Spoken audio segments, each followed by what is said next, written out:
Welcome back to Robot Cantina. Today we're going to continue our quest to push the limits of our street legal go-kart. Our goal is to take this Honda Insight to 50 miles per hour with a $99 lawnmower engine. Now fasten your seatbelts, here we go!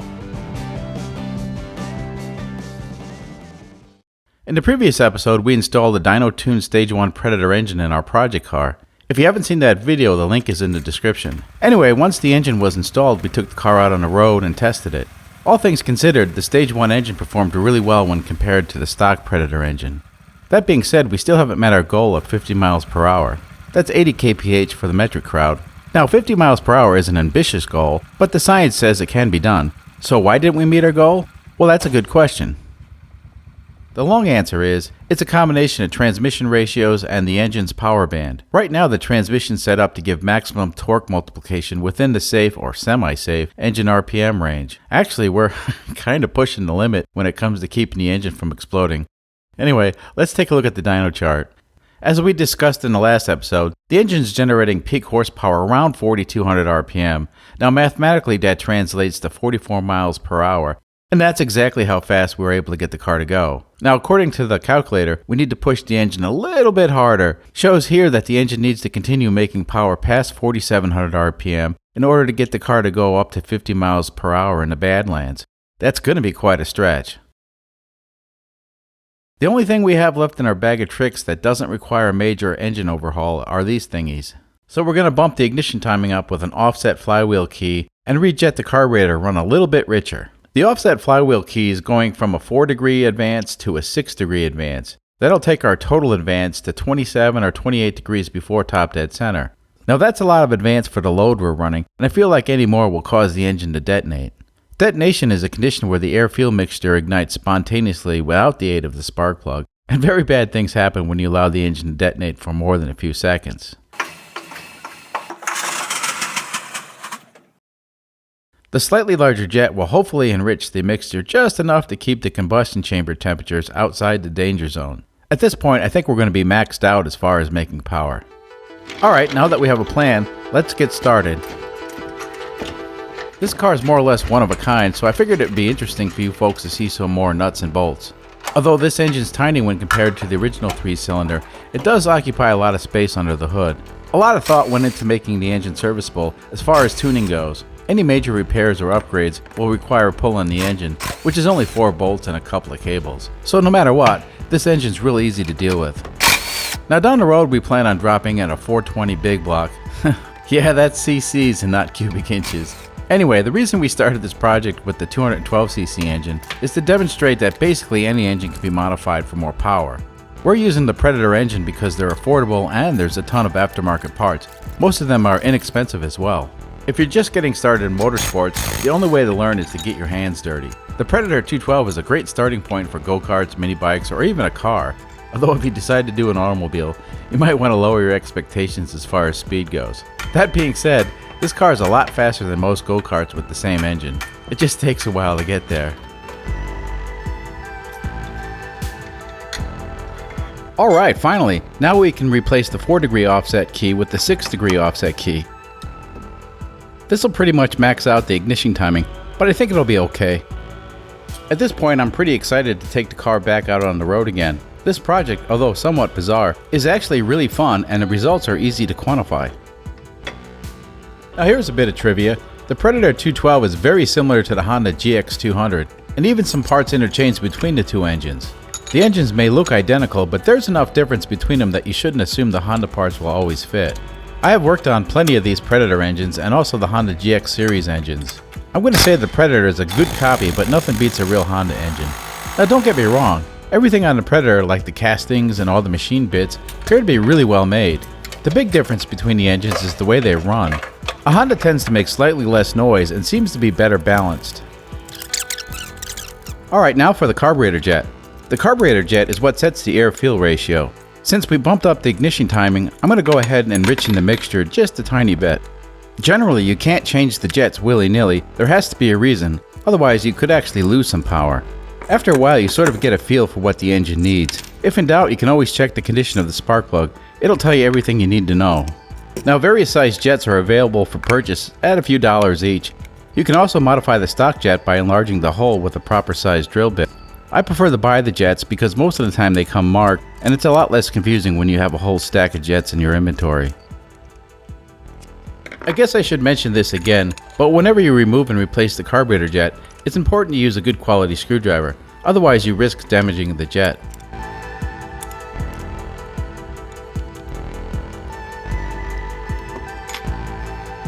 Well, that covers the last of the modifications for today.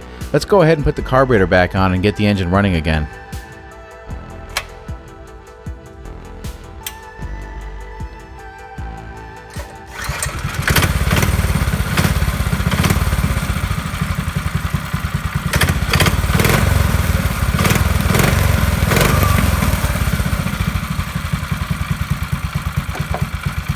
All right, let's do this.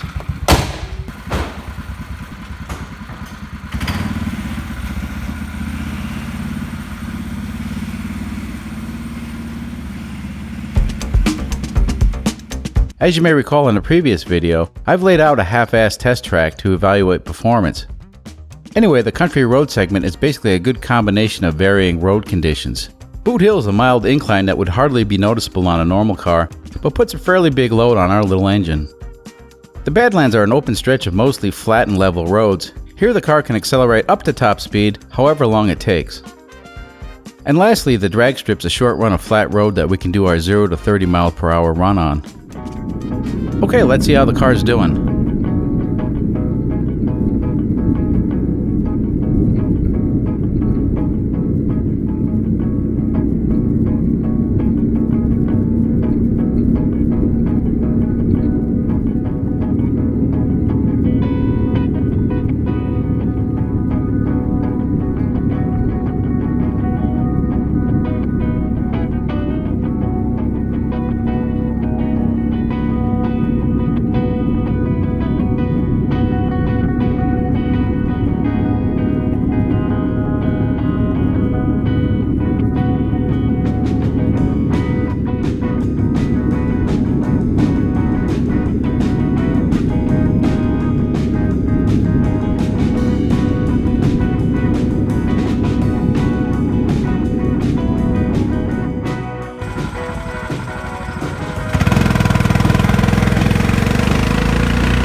Well, here we go again.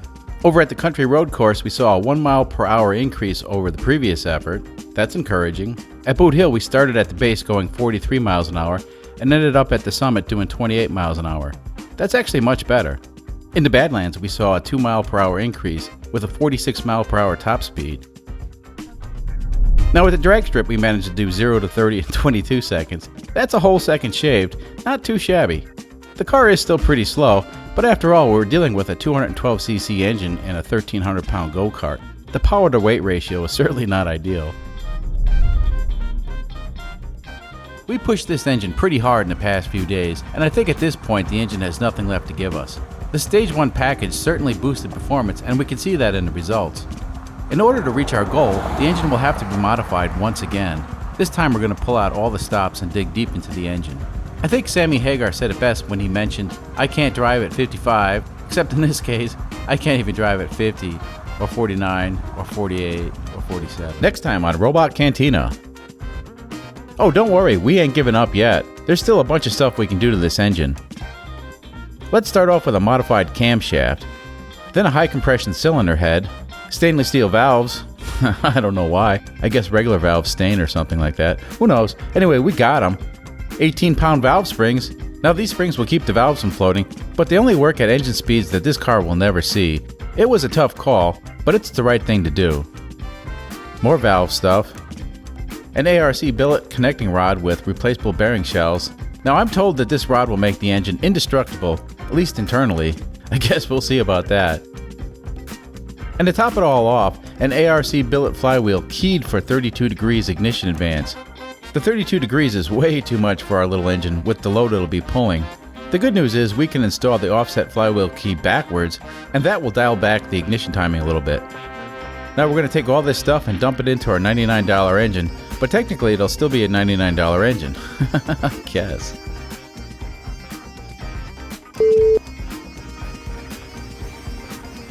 As I was editing this video, I had a change in plans. I think we're going to take a slight detour before we dig into the engine. Anyway, this car's been raising eyebrows wherever it goes. And the first question I usually get is, how fast does it go? And you know the answer to that by now. The second question I get is, what kind of gas mileage does it get? Now that's a fair question, but it's not within the scope of this project or the videos. Actually, the gas mileage is unknown, but as far as I can tell, it sucks. Anyway, I'm willing to bet my Cadillac gets better gas mileage, but that's just a guess. So before we upgrade the engine with all the cool stuff, I think we're going to do a fuel economy video just for fun. So stay tuned for that. Now back to the show.